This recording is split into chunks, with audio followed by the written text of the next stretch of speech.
Hello everyone, subtle sound of the soul में आप सबका स्वागत है। मेरा नाम है मृणालिनी। चलिए देखते हैं आज ईश्वर आपको क्या मैसेज देना चाहते हैं। ये जनरल रीडिंग है, इसमें जो मैसेजेस आपको रेजोनेट करता है बस वही लीजिए। अगर मैसेज रेजोनेट करता है लेकिन सिचुएशन अलग है तो ठीक है, कोई बात नहीं। अगर बिल्कुल भी रेजोनेट नहीं करता है तो भी कोई बात नहीं, आप मेरा चैनल विजिट कर सकते हैं, उसमें आपको और भी बहुत सारे वीडियोज़ मिल जाएंगे। जो भी थंबनेल का मैसेज आपको रेजोनेट करता है आप वो वीडियो देख सकते हैं, हो सकता है उसमें आपके लिए कोई मैसेज हो। जेंडर स्पेसिफिक मैसेजेस नहीं है, स्पेसिफिक पुरुषों के लिए महिलाओं के लिए नहीं, सबके लिए रीडिंग है। और मैस्कुलिन और फेमिनिन की बात जब मैं कर रही हूँ वो हमारे अंदर की मैस्कुलिन और फेमिनिन फैक्टर्स हैं जो हम सब में होती हैं। और टाइमलेस रीडिंग्स है, आपको जब भी रेजोनेट करता है आप उसे क्लेम कर सकते हैं।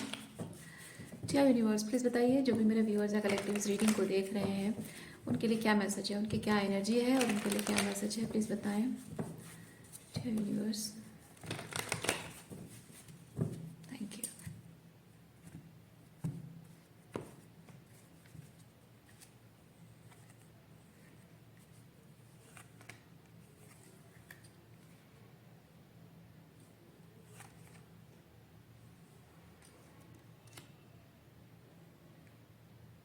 ओके, ये डेथ और मजिशियन लास्ट रीडिंग में भी आया था और आपने देखा कि मैंने कार्ड्स को अच्छे से शफल किया है, तो जाहिर सी बात है कि डेथ और मजिशियन वाला रीडिंग जिसको भी रेजोनेट किया होगा शायद उनके लिए कोई स्पेसिफिक मैसेज है, या फिर इन जनरल भी अगर आपने वो नहीं देखा है तो भी कोई बात नहीं। ये चीज़ है कि डेथ प्रोसेस को एक्सेप्ट करना and manifesting this star energy. या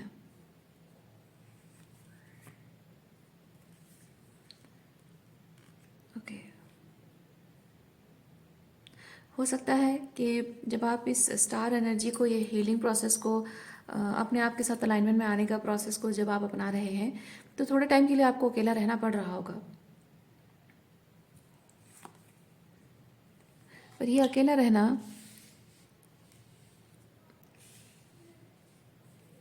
आपके लिए सही है, क्योंकि इस अकेले समय में, इस सॉलिट्यूड में आपको ज़रूरत है अपने हायर सेल्फ से कनेक्ट करने की, क्योंकि ये कम्युनिकेशन है कि आपको लाइफ में कैसा बनना है। क्योंकि आप देखिए यहाँ पे इस पर्सन के हाथ में ये स्टार है, ये स्टार बड़े ही चाव से, बड़े ही उत्सुकता से ये पर्सन इस देख रहा है और बहुत ही बड़े ही क्या बोलते हैं, डेलिकेसी के साथ उसको हैंडल किया हुआ है। ठीक है, जैसे कि बहुत मायने रखता है उसके लिए। दैट मीन्स कि ये स्टार रिप्रेजेंट करता है आप कुछ मैनिफेस्ट करना चाहते हैं, चाहे वो करियर में हो, रिलेशनशिप में हो, अपनी हेल्थ वाइज हो, अपनी लव लाइफ में स्पेसिफिकली हो। तो जो भी मैनिफेस्ट करना चाहते हैं वो आपके लिए बहुत मायने रखता है, बहुत प्यार, बहुत खुशी आप उसमें महसूस करेंगे, उम्मीद है आपकी। तो ये जो भी आप मैनिफेस्ट करना चाह रहे हैं, आपको बोला जा रहा है कि जो आप मैनिफेस्ट करना चाहते हैं आपको वैसी एनर्जी में आने की ज़रूरत पड़ेगी। ओके, और उसके लिए आपको ज़रूरत है आप अपने हायर सेल्फ से कनेक्ट कीजिए, कम्युनिकेट कीजिए अपने आप से। कहने का मतलब है कि आप ट्रूली क्या चाहते हैं। क्यों ज़रूरी है? ज़रूरी इसलिए है क्योंकि जब आप when you meet that manifestation, when you meet that manifestation, ऐसा नहीं होना चाहिए कि आप जब, जैसे कि हम स्पेसिफिकली आप लोग तो ज़रा से मतलब ज़्यादा से ज़्यादा लोग रोमांटिक रिलेशनशिप को लेकर देखते हैं, तो मैं रोमांटिक रिलेशनशिप का एग्जांपल देती हूँ। मान लीजिए कि आप इस पर्सन को मैनिफेस्ट करना चाहते हैं, आप उसे जानते हो या नहीं जानते हो वो मैटर नहीं करता है, लेकिन मान लीजिए उस पर्सन से आप मिल गए, ठीक है, उससे मिलना हुआ। तो जब आप उससे मिलते हो तो जब आप खुद नहीं जानते हो कि उसे कैसी एनर्जी में आप देखना चाहते हो, कैसी एनर्जी उसके साथ एक्सपीरियंस करना चाहते हो, जब आपको पता ही नहीं है, तो क्या होता है कि उस पर्सन के साथ कम्युनिकेशन में, उसके साथ जब आगे बढ़ते हो तो हड़बड़ी में कोई डिसीजन नहीं ले पाते हो। लाइक आपने कोई जैसे कि कोई किसी प्रोजेक्ट पर आपने तैयारी नहीं की है, on the spot, on the table आपको डिसाइड करने के लिए बोला जा रहा है, आपको प्रेजेंटेशन देने के लिए बोला जा रहा है, और वहाँ पे आप हड़बड़ा जाते हो, है ना, कुछ बोल नहीं पाते हो, क्या करना है, कैसे करना है, कुछ समझ भी नहीं आता है। इवन इफ आपको पता ही नहीं है कि वो प्रोजेक्ट है क्या, ऑन द स्पॉट आप घबरा जाते हो। ये वैसी एनर्जी है। तो ऑन द स्पॉट आप डिसाइड नहीं कर सकते कि आपको ये पसंद है या नहीं पसंद है, एक्सेप्टेबल है या नहीं है, आपको वो संभव नहीं है। इसीलिए आपके लिए बहुत ज़रूरी है, देखिए, क्योंकि आगे जाकर क्या होगा, आगे जाकर ये होगा कि ऑन द स्पॉट अगर आपने हड़बड़ी में कोई डिसीजन लिया तो ये ज़िंदगी भर का सवाल है। ज़िंदगी भर आपको पछताना पड़ेगा कि जो गलतियां पास में की हैं अब वही गलती फिर से रिपीट हो गई है, क्या करूं, अब पूरी लाइफ बर्बाद हो गई है। क्योंकि एक बार आपने ये डिसीजन ले लिया, उसके बाद पीछे मुड़ना हो नहीं सकता है ना। तो इसीलिए आप जो चाहते हैं, क्योंकि सवाल ये नहीं है कि आपको जब आप उस पर्सन से मिलते हो तो वो दिखने में हैंडसम है या नहीं, वो अच्छे से सज धज कर तैयार होकर आया या नहीं, या फिलहाल फिलहाल अभी क्या बोल रहा है ना, वो ज़रूरी नहीं है। इंपॉर्टेंट चीज़ ये है कि वो जो बोल रहा है, जो अपने आप को रिप्रेजेंट कर रहा है, वो कर रहा है या नहीं, उसे एक्शन में परिवर्तित कर रहा है या नहीं, जो बोल रहा है वो उसे क्लेम उसे करके दिखा रहा है या नहीं, है ना। तो ये एक आध दो चार मीटिंग में साबित नहीं होता है। तो आपको उसे दो चार मीटिंग, एक आध मीटिंग से ज़्यादा आगे बढ़ना है या नहीं, वो भी डिसाइड करने के लिए आपको एक इंस्टेंटली एक आध मीटिंग में आपको डिसीजन लेना होता है कि मुझे इसको नेक्स्ट और दो चार मीटिंग में आगे एक्सटेंड करना है या नहीं। उसके लिए भी आपको चाहिए कि उस पर्सन में इमीडिएट क्विक इमीडिएट क्या रेड फ्लैग्स दिखाई दे रहे हैं या ग्रीन फ्लैग दिखाई दे रहे हैं, वो दिखना ज़रूरी है ना। उसके लिए भी आपका इस हर्मिट मोड में जाना बहुत ज़रूरी है। अपने आप से जब कम्युनिकेट करते हो, अपने आप से जब कनेक्ट करते हो, तो आप जो चाहते हैं उस एनर्जी को आप खुद एम्बॉडी करेंगे। यानी कि जो दवाई आप दूसरों को देना चाहते हैं, आपने मान लीजिए कोई दवाई बनाई है, वो किसी को देना चाहते हैं, जैसे आयुर्वेदिक मेडिसिन में होता है ना, तो लोग पहले खुद पर ट्राई करते हैं, है ना। लोग खुद पर पहले ट्राई करते हैं कि ये दवाई काम कर रहा है या नहीं, ये पेट खराब है इसको ठीक हो रहा है या नहीं, खांसी सर्दी है तो इसमें ठीक हो रहा है या नहीं, खुद पे ट्रायल करते हैं।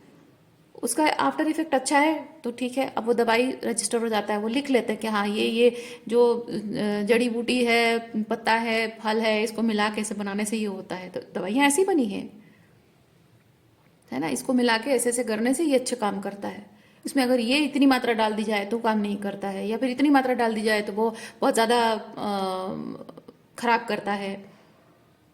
तो वो एक्सपेरिमेंट आपको अपने आप पर करनी होगी, तभी जाकर आप एक अच्छे डॉक्टर बन सकते हैं। कहने का मतलब है, मतलब मैं मेटाफोरिकली स्पीकिंग, मैं लिटरली ऐसा करने को नहीं कह रही हूँ। कहने का मतलब है कि आप जिस जिस तरह की एनर्जी को अपनी लाइफ में मैनिफेस्ट करना चाहते हैं वो सुपरफिशियल नहीं होना चाहिए, पहली बात। बहुत ही डीप लेवल ऑफ कमिटमेंट उसके अंदर होना चाहिए उसके साथ, क्योंकि पूरी ज़िंदगी आपको काटनी है। एक आध मीटिंग में आप डिसाइड नहीं कर सकते हो, क्योंकि एक आध मीटिंग में सिर्फ सुपरफिशियल चीज़ें होती हैं। और एक पर्सन अगर मैनिपुलेटिव है, टॉक्सिक है, मैनिपुलेटिव है, तो उसको पता है कि लड़कियों को लड़कों को कैसे रिझाना होता है, तो वो आराम से रिझा लेगा आपको। और अगर एक मैनिपुलेटिव पर्सन है तो जाहिर सी बात है कि आपके बातचीत के करने के तरीके से उसको समझ में आ जाएगा कि इसको कैसे मनाया जा सकता है, कैसे बहुत जल्दी इससे हाँ बुलवाया जा सकता है। अगर आप अपने आप में सॉर्टेड नहीं हैं, आप अपने हाई स्टैंडर्ड में नहीं हैं, तो जैसे लो स्टैंडर्ड लड़कों को या लड़कियों को पटाया जाता है, वैसे बहुत आसानी से वो आपको पटा लेगा, क्योंकि तरीका उसको पता है, if this person is manipulative, right. इसीलिए इसीलिए आपको अपने वो हाई स्टैंडर्ड्स में रहना ज़रूरी है कि आपको कोई भी इंसान दूसरों को जैसे मैनिपुलेट कर लेता है, दूसरों को जैसे ब्रेड क्रम्बिंग कर लेता है, वैसे आपको नहीं कर पाना चाहिए, क्योंकि आप ब्रेड क्रम्बिंग पाने के लिए नहीं बने हैं, है ना। तो आपको अपनी एनर्जी से, अपनी बातचीत से, अपने बिहेवियर से किसी को ये दिखाना पड़ेगा कि ब्रेड क्रम्बिंग नहीं चलेगी, मैनिपुलेशन नहीं चलेगा। उसके लिए आपको ज़रूरी है कि आप अपने वो हाई स्टैंडर्ड्स मेंटेन करें, ताकि जो भी आपकी तरफ आए, जो भी नया पर्सन आपके जीवन में आए, वो आपके लायक है या नहीं आपको जल्द से जल्द पता चल जाए, ताकि जितनी जल्दी हो सके आप उसे नेक्स्ट लेवल पे लेने का डिसीजन ले सके, या फिर जितनी जल्दी हो सके उसे वहीं से रफा दफा कर सके, है ना। ज़्यादा झमेला नहीं।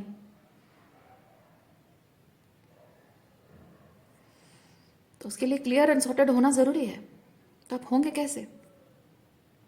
जो कैटेगरी, जो कैरेक्टरिस्टिक ट्रेड्स आप अपने पार्टनर में चाहते हैं, वो कैरेक्टरिस्टिक ट्रेड्स दिखती कैसी हैं?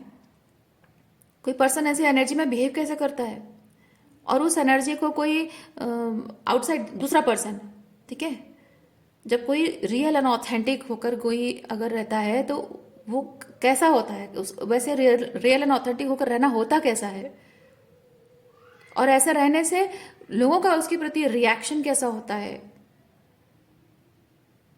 और जब आप खुद वैसे रहते हो, ऑथेंटिक रहते हो, तो आपके प्रति लोगों का रिस्पॉन्स कैसा होना चाहिए वो आपको पता होता है। तो लोगों का रिएक्शन एक तरह से हो रहा है और एक तरह से उनका रिस्पॉन्स होना चाहिए। तो जब रिएक्शन है जो कि सही नहीं है तो आप उन्हें डिस्कार्ड कर लेते हो कि नहीं नहीं, ये मेरे टाइप के लोग नहीं है, I can't vibe with this people. जब वो अच्छे से रिएक्शन रेस्पॉन्स करते हैं तो आपको समझ में आता है कि ओह यस, इनको कंसिडर करने लायक लोग हैं ये, राइट। तो वही चीज़ है। तो ऑथेंटिक रहना कैसे है वो आपको पहले सीखना है, और क्या क्या बिहेवियर, दूसरों का क्या बिहेवियर रिस्पॉन्स है और क्या रिएक्शन है वो आपको समझना ज़रूरी है। तब जब आप अपने ही तरीके के किसी इंसान से मिलते हो, किसी भी इंसान से मिलते हो, तो आपको वहाँ पे समझना बहुत आसान हो जाता है कि आप जिस पर्सन से डील कर रहे हो आप ही की तरह ऑथेंटिक बिहेव कर रहा है या इन लोगों की तरह अनऑथेंटिक एंड फेक बिहेव कर रहा है, राइट। आपकी किसी बात को वो रिस्पॉन्ड कर रहा है या रिएक्ट कर रहा है, वो समझ में आ जाता है आपको बहुत अच्छे से। क्योंकि जो ऑथेंटिक है, आप ऑथेंटिक हैं तो जाहिर सी बात है कि आपका उसके साथ एक रिस्पॉन्स वाला कनेक्शन कम्युनिकेशन बनेगा, एक्सक्यूज मी, है ना, रिएक्शन नहीं होगा। अगर आप ऑथेंटिक हैं आपकी किसी बात से वो ट्रिगर नहीं होगा, उसे संभालना आता है बात, है ना, वो समझना जरूरी है। जो आप चाहते हैं, देखिए जो आप चाहते हैं वो होता क्या है, मेंटली क्लियर होना बहुत ज़रूरी है, ताकि ऑन द स्पॉट आप कन्फ्यूजन में ना आए, ऑन द स्पॉट आप सोचने पर मजबूर ना हो जाए कि मैं अब इसका क्या करूं, अब ये ऐसे रिएक्ट कर रहा है, ऐसे मतलब ऐसे रिस्पॉन्स दे रहा है, मेरी किसी बात का, मेरे किसी सवाल का ऐसे रिस्पॉन्स दे रहा है, इसका क्या मतलब है। सोचने वाली बात ना हो उस वक्त, आप पहले ही सॉर्टेड हो, ताकि वो उसका जो भी बिहेवियर है, जो भी रेस्पॉन्स उसका आंसर है आपकी तरफ, आपकी किसी सवाल का आंसर है, उससे इमीडिएटली आपको समझ में आ जाए। इतना सॉर्टेड आपको मेंटली क्लियर होना चाहिए कि आपको समझ में आ जाए कि there is a red flag, या फिर there is a green flag, so he is welcome the next step, right. वहाँ ऑन द स्पॉट आपको कन्फ्यूजन नहीं होना चाहिए, अब क्या क्या करूँ मैं, क्या रिस्पॉन्स दूँ इस चीज़ का, क्या बोलूँ, है ना। जिसको जिसको बात करना नहीं आता है, अपने फ्रेंड्स के साथ कैसे बात करते हैं ना कि मैं तो चीज़ बताती हूँ ना, तो ऐसे बोल, ऐसे वैसे बोल, ऐसे ये होगा वो होगा, तो वहाँ पे जब उसको खुद ही नहीं पता है तो बार बार वो अपने अपने फिल्मों में देखा होगा ऐसे, है ना, बार बार अपने फ्रेंड को अब क्या करूँ, अब क्या करूँ, क्या बात करूँ, क्या बोलूँ। ऐसा नहीं होना चाहिए, क्योंकि आप जो भी आप कह रहे हैं वो आप कह रहे हैं, जो भी आप अपने आप को रिप्रेजेंट कर रहे हैं वो अपने आप को रिप्रेजेंट कर रहे हैं, किसी और को नहीं। व्हेन यू आस्क समबडी और एक वो पूछ रहे हो, स्टेप बाय स्टेप पूछ रहे हो, क्या करूँ नेक्स्ट स्टेप क्या है, नहीं, तो उसमें अल्टीमेटली होता है कि एक ना एक दिन ऐसा होता है कि आप अपने रियल ऑथेंटिक जो है वो निकल कर बाहर आता है, और फिर आप अपने पार्टनर के साथ रिलेशनशिप में प्रॉब्लम्स देखना शुरू कर देते हो, ब्रेकअप हो जाता है। तो जाहिर सी बात है आप अपने पार्टनर में भी वो चीज़ नहीं देखना चाहोगे। आप रियल एंड ऑथेंटिक हैं तो आपका पार्टनर भी रियल एंड ऑथेंटिक होना चाहिए, लेकिन वो एक फसाद लेकर आएगा और आपको खुश कर देगा, इम्प्रेस कर देगा, और आप फिर उसे अपना लोगे, फिर बाद में कुछ महीनों बाद आपको, कुछ दिनों महीनों बाद आपको पता चलेगा, या फिर साथ में जब उसके साथ रहोगे तो शायद आपको पता चलेगा कि ओह हो, ये जो कुछ भी था वो तो फसाद था, सच्चाई तो ये है, अब क्या किया जाए, है ना। वो सिचुएशन नहीं आनी है। ऐसी सिचुएशन आपकी ज़िंदगी में हमेशा होता रहा है, अब और नहीं।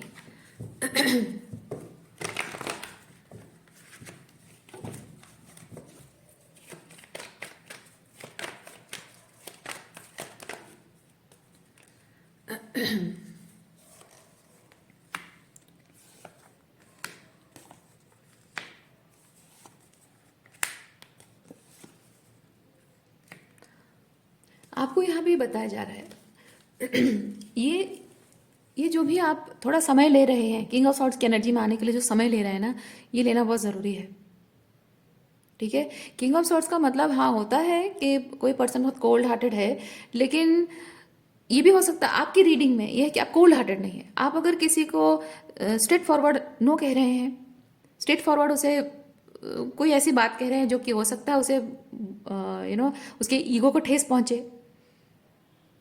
तो ज़रूरी है उसके ईगो को ठेस पहुंचती है तो पहुंचे। लेकिन आप जब ना कह रहे हो, आपको आपको पता है, मतलब मैं यहाँ जो कह रही हूँ ना उसको ठेस पहुंचे, उसका मतलब ये नहीं कि आप उसको हर्ट करो, इसका मतलब ये बिल्कुल नहीं है कि आप उसे रूड बिहेव करो, नहीं।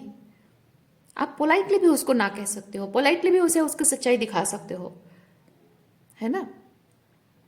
कुछ लोग होते हैं तो हाँ, king of swords, specifically king of swords की एनर्जी में कोई पर्सन अगर उसका नेचर है तो जाहिर सी बात है कि उन्हें सच कहना अच्छा लगता है, जैसा जो है वैसे ही प्रेजेंट करना अच्छा लगता है। तो सम पीपल कि मैं तो रियल हूँ, मैं तो ऑथेंटिक हूँ, जो मुझे सही लगता है मैं सीधे मुंह बोलता हूँ। पर उसको रूडली बोल देते हैं कुछ लोग। रूडली नहीं बोलना है किसी को, you are not suppose to, है ना। हम्बलनेस के साथ, पोलाइटनेस के साथ भी आप ऐसे तरीके से सच बोल सकते हो जो कि उसको समझ में भी आए और उसको बुरा भी ना लगे।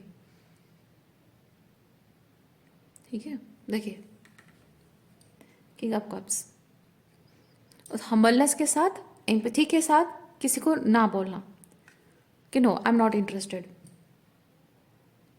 है ना। तो इसमें आपको भी ऑकवर्ड नहीं लगेगा और उसको भी बुरा नहीं लगेगा। You can do that. डरना नहीं है, ये फूल कार्ड बेसिकली वो चीज़ बताता है, डरना नहीं है, कॉन्फिडेंट रहना है अपने आप में। क्योंकि प्रैक्टिकल बात है कि यहाँ पे जब आपकी चॉइस के बारे में है, ये लाइफ लॉन्ग चॉइस के बारे में है, राइट। पूरी ज़िंदगी आपको किसी एक इंसान के साथ बितानी है। अगर आप मैट्रिमोनी में भी ट्राई करते हो या फिर बहुत सारे लड़कों से मिलते हो या लड़कियों से मिलते हो, तो ज़रूरी नहीं है कि आप किसी से मिले हो, बात कर रहे हो तो उसको मैं ना बोल दूँ तो उसको ऑकवर्ड लगेगा, ये सही बात है। लेकिन ज़िंदगी भर आप अगर उसे अभी हाँ कर देते हो, ज़िंदगी भर आपको ऑकवर्ड लगेगा उसके साथ जीने में, है ना। मार्केट में कुछ खरीदने जाते हो, शॉपकीपर बड़ी उम्मीद से आपको देखता रहता है कि हाँ मैडम तो इतना चॉइसेस करके देख रही हैं सामान। तो जनरली होता है, लोगों के साथ ऐसा होता है जनरली, मैडम तो बड़ी उम्मीद के साथ देख रही हैं, ऑप्शंस ट्राई कर रही हैं, ये वो, लेकिन अल्टीमेटली कुछ भी पसंद नहीं आया। तो कुछ लोगों को ऐसा होता है कि वो हाँ नहीं पसंद आया तो नहीं पसंद आया, चले जाते हैं चुपचाप। और कुछ लोगों को तो यार पसंद तो कुछ नहीं आया लेकिन दुकानदार बड़ी उम्मीद से देख रहा है तो कुछ तो ले लेते हैं। हाँ, आप वैसा नहीं कर सकते, अपनी खुद की ज़िंदगी के साथ वैसा नहीं कर सकते आप, है ना। वही बात है।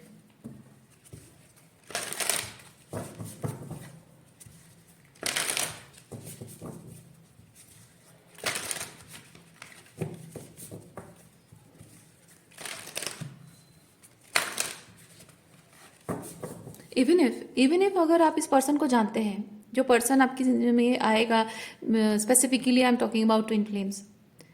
If your twin flame returns, twin flame जब रिटर्न करता है तो उसके साथ डील करने का भी यही तरीका है। जस्ट बिकॉज ही इज और she is your twin flame, उसका मतलब ये ज़रूरी नहीं है कि वो ट्विन फ्लेम है तो मुझे उसे हाँ ही कहना है। क्योंकि कुछ बहुत सारे लोगों की जो भी ट्विन फ्लेम जर्नी में है या फिर अपने आप को ट्विन फ्लेम जर्नी में समझते हैं, उनके दिमाग में ये चीज़ रहता है कि मैं, जबकि हम ट्विन फ्लेम्स हैं, we are suppose to be together, क्योंकि हम वो तो बने हैं, एक दूसरे के लिए बने हैं, तो एक ना एक दिन तक तो वो साथ रहना ही है।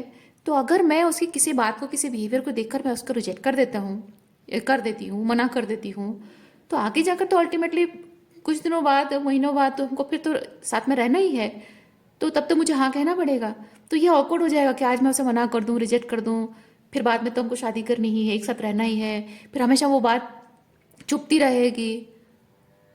नहीं, चाहे आपको चुपती रहे, चाहे आपको लगे कि वो बात हमेशा चुपती रहेगी, हमारे बीच एक कांटे की तरह रहेगा, फिर भी you are suppose to say no when you are not ready. You are suppose to say no when you feel there is a red flag. जब आपको लगे आप रेडी नहीं हो, या फिर जो सिचुएशन, जो जो परिस्थितियां वो आपकी जिंदगी में ला रहे हैं वो आपके लिए सही नहीं है, आपको पूरा हक है ना कहने का या फिर कंडीशन रखने का। ओके, एटसेट्रा एटसेट्रा, कंडीशन रखना है मुझे, यू हैव दैट राइट। जिसको ऑकवर्ड ऑकवर्ड लगता है लगे। मैं आपको एक बात बताऊं, जो भी अप्रोच करता है वो मैस्कुलिन एनर्जी है, जो रिसीव करता है वो फेमिनिन एनर्जी है। तो मैस्कुलिन एनर्जी, अभी एनर्जी की बात कर रही हूँ, पुरुषों की महिलाओं की बात नहीं कर रही हूँ। तो जो अप्रोच करता है वो मैस्कुलिन एनर्जी में है। तो masculine energy is suppose to give that safe space to the feminine energy. और फेमिनिन एनर्जी अगर वो सेफ नहीं महसूस कर रही है, उसे पूरा हक है मैस्कुलिन एनर्जी को ना कहने का। Okay okay?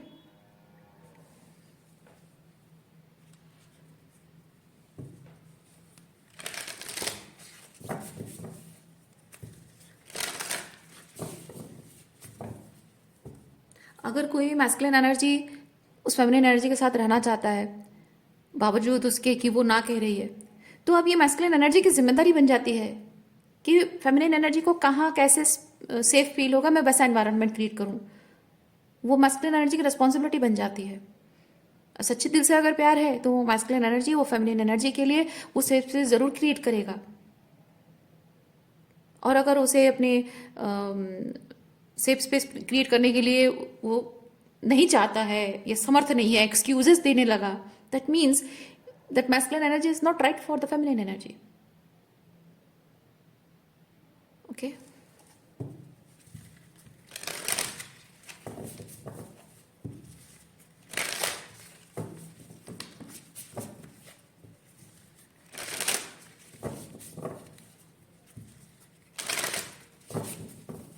इवन इफ अगर आपकी नई नई शादी हो रही है, अगर बात उसकी है, नई नई शादी भी हो रही है और नए नए रिलेशनशिप में आप चाहते हो कि मुझे थोड़ा समय चाहिए, हम रोमांटिकली रिलेशनशिप स्टार्ट नहीं कर सकते, हाँ हम दोस्त की तरह एक दूसरे के साथ ज़रूर रह सकते हैं, लेकिन एक रूम शेयर नहीं कर सकते, या फिर रूम शेयर करेंगे तो भी हम फिजिकल नहीं हो सकते।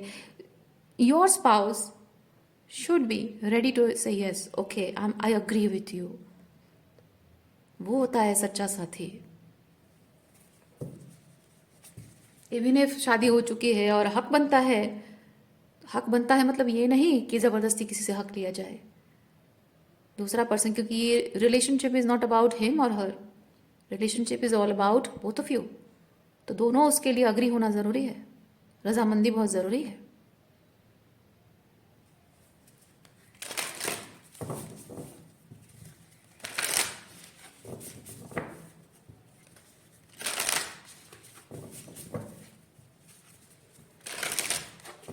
कुछ लोगों का ऐसा कहना होता है, अब हम तो शादी कर ही लेंगे ना, एंगेजमेंट तो हो ही गई है ना, सो क्या प्रॉब्लम है।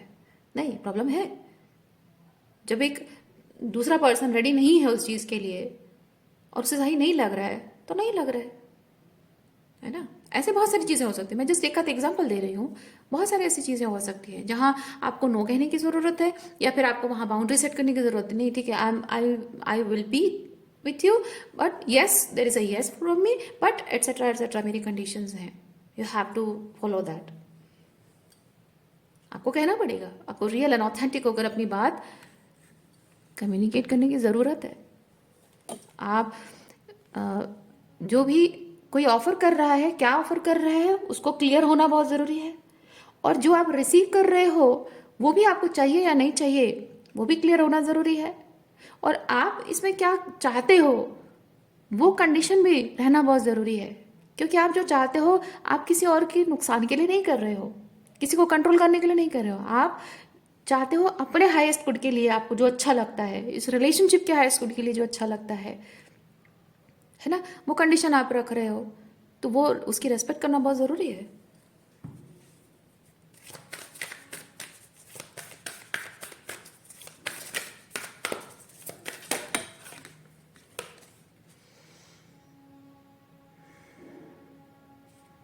यस, और ये जो कुछ भी हो रहा है ना, जो कुछ भी हो रहा है, आप ये मत समझिए कि आप इसमें कुछ लॉस है आपका, क्योंकि जीवन में जैसी भी परिस्थितियां आए उसमें कुछ ना कुछ लेसन ज़रूर होता है।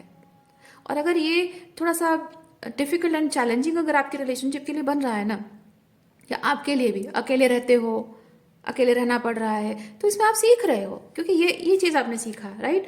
ये जो आपने जाना, मेंटली क्लियर हो रहे हैं कि आपको ट्रूली चाहिए क्या, है ना, क्या क्या रिसीव कर रहे हो, किस तरह की एनर्जी रिसीव कर रहे हो, और किस तरह की एनर्जी रिसीव करना चाहिए, वो लेसन लर्न कर रहे हैं आप। हरमेट एंड अर्थ स्कूल दोनों ही लेसन लर्निंग का चीज़ है ना, तो वो लर्निंग बहुत ज़रूरी है। और दूसरा चीज़, अगर आप किसी के साथ रिलेशनशिप में आते भी हो, किसी को अगर यस भी कहते हो, तो आप कहीं कहीं कुछ जगह पे आप नो कहते हो, कहीं कहीं कुछ जगह पे आप यस कहते हो, लेकिन कुछ और कंडीशंस भी रखते हो कि नहीं, एटसेट्रा कंडीशन रहेंगे जब तक शादी नहीं होती, ये नहीं, जब या जो भी है, बहुत सारी कंडीशंस, अलग अलग चीज़ें हो सकती हैं आप लोगों के लिए, है ना। तो वो जो आप एक कंस्ट्रेंट रखते हो, एक बाउंड्री रखते हो, तो वो बाउंड्री आप दोनों की सोल ग्रोथ के लिए ही होगा, क्योंकि वहाँ पे जब सच्चे दिल से कोई दो लोग एक दूसरे से प्यार करते हैं ना, और दोनों के बीच एक बाउंड्री होती है, वो बाउंड्री ही मर्यादा का सम्मान करना सिखाती है ना, किसी इंसान को हम्बल बना के रखती है। और जब आप ये चीज़ सीख रहे हो, किसी की बाउंड्रीज रेस्पेक्ट करना सीख रहे हो, तो आप एक दूसरे को जान रहे हो बेहतर तरीके से, क्योंकि कोई आपकी बाउंड्रीज की डिसरेस्पेक्ट करता है, आप इमीडिएटली जान जाते हो कैसा पर्सन है ना। आपकी हेल्दी बाउंड्री का जब सवाल उठाता है तो आप वहीं समझ जाते हो, और उसका सवाल अगर जेन्युइन है तो भी वहाँ भी आपको कुछ सीखने को मिलता है। बहुत कुछ चीज़ें हो सकती हैं। हो सकता है आप बाउंड्रीज डर के मारे कर रहे हो, पर वो आपको शायद क्रॉस क्वेश्चन कर रहा है, जानने के लिए कि आप उससे डरते हो, विश्वास नहीं करते हो, या आपको खुद पर कॉन्फिडेंस नहीं है। तो वहाँ आप एक सवाल अपने आप में आता है कि हाँ, ये सवाल आपके अंदर ही अंदर खुद पर प्रोसेस करने के लिए काम हेल्प करता है। तो जाहिर सी बात है, जो भी आप बस बेसिकली चीज़ है कि आप दोनों को एक दूसरे के लिए ऑथेंटिक, रियल एंड ऑथेंटिक होना होगा। इमोशनल वॉल्नरेबिलिटी रहनी ज़रूरी है, ताकि जो आप दोनों को सही लगे आप वही डिसाइड करो, वही बात करो, ताकि समझ में आए कि इस रिलेशनशिप में कितनी डेप्थ किसके दिल में है, कितनी कितनी इंटेंशन कैसा है ना, कितने सही इंटेंशन है, वो जानने को मिलता है। और साथ ही साथ एक दूसरे के साथ डील करते वक्त वो बाउंड्रीज के साथ ना रिलेशनशिप मेंटेन करना, जैसे कि लॉन्ग डिस्टेंस रिलेशनशिप है ना। तो वही चीज़ है, जैसे मैंने बहुत सारी चीज़ें बताई। लॉन्ग डिस्टेंस रिलेशनशिप है, आप एक ही घर में रहते हो, लेकिन आप में वो फिजिकल डिस्टेंस है, एक दूसरे के करीब पहले इमोशनली करीब आना चाहते हो, या फिर बॉयफ्रेंड गर्लफ्रेंड रिलेशनशिप है, लेकिन अब फिजिकल होने से उन्हें मना करते हो, है ना, अकेले मिलने में मना करते हो। ऐसी बहुत सारी चीज़ें हो सकती है। तो उसमें क्या होता है ना, एक दूसरे के साथ वही बाउंड्रीज, वही रेस्ट्रिक्शंस के साथ भी रिश्ता निभाते हो, और कितना भी अच्छा बुरा कैसा भी समय आए, आपको हमेशा वो बाउंड्रीज याद रहती हैं। दैट इज़ मोस्ट इम्पॉर्टेंट, क्योंकि कभी कभी जीवन में ऐसे मोमेंट्स आते हैं, ऐसे वल्नरेबल मोमेंट्स आते हैं जहाँ वो बाउंड्रीज डिसरेस्पेक्ट हो जाती है। तो आपको उसी चीज़ का ध्यान भी रखना होता है कि नहीं, चाहे कैसा भी मोमेंट आ जाए, हम अपनी बाउंड्रीज तोड़ेंगे नहीं, है ना। उसमें उसमें एक होता है ना, सोना खरा खरा बनता है, तपता है, और खरा सोना बनता है। तो जो स्पिरिचुअल ग्रोथ आप दोनों के अंदर आएगी, वो आप दोनों के रिश्ते को और मजबूत बनाएगी, वो बहुत ज़रूरी है। तो ये जो कुछ भी हो रहा है, आप इसको ऐसी पनिशमेंट मत समझिए कि आपका रिश्ता टूट जाएगा, कुछ लॉस होगा, नहीं। सही पर्सन से जुड़े हैं तो एक दूसरे के साथ ग्रो करेंगे आप दोनों। जितना ज़्यादा आप ग्रो करेंगे, उतना ही ज़्यादा आपका रिलेशनशिप, आपका बॉन्ड स्ट्रांग होता जाएगा, उसकी लॉन्जिविटी बढ़ती जाएगी। ओके, सो आज के लिए इतना ही है। उम्मीद करती हूँ इस रीडिंग से आपको कुछ क्लैरिटी मिली हो। मैं आपको नेक्स्ट रीडिंग में मिलते, अपना ख्याल रखिए, बाय।